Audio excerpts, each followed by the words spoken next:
Estamos diante de um caso de meação, ok? A meação tem a ver com o regime de bens do casamento. Até porque, a grosso modo, o casamento é um contrato entre duas pessoas com direitos e obrigações com efeitos patrimoniais.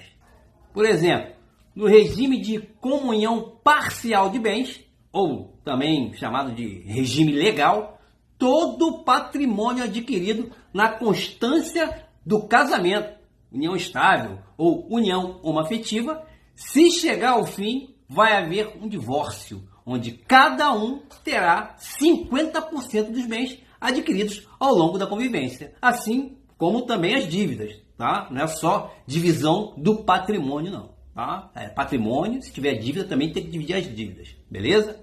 Então nós temos uma meação, metade para cada um, tranquilo?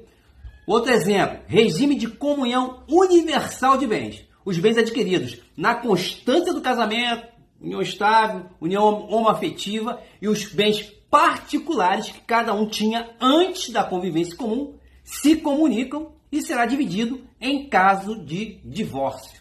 Ou seja, metade para cada. Temos de novo uma meação. Exemplo, Pedro casou com Marta e tiveram um filho. Nessa convivência, ao longo dessa convivência, adquiriram um apartamento e um carro, ok? A relação, depois de um tempo, chegou ao fim e com o divórcio foi dividido os bens do casal, tá? Nada mais que justo. Aqui não se fala em herança. Separou, cada um fica com metade. Metade para um lado, metade para o outro.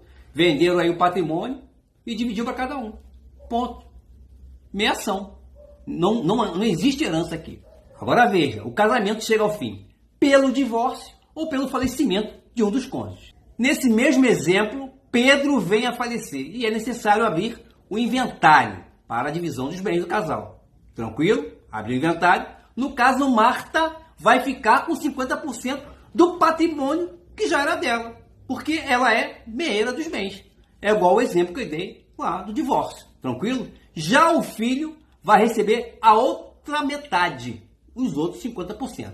Veja, no caso da Marta não houve transmissão, ela pegou o que já era dela, portanto, não incide o imposto de transmissão causa-morte. Quem vai pagar o ITCMD, imposto de transmissão causa-morte, é o filho. A alíquota varia aí de 2% a 8%, ok? Então, ela não vai pagar o ITCMD, ela não vai pagar imposto sobre o patrimônio que já era dela.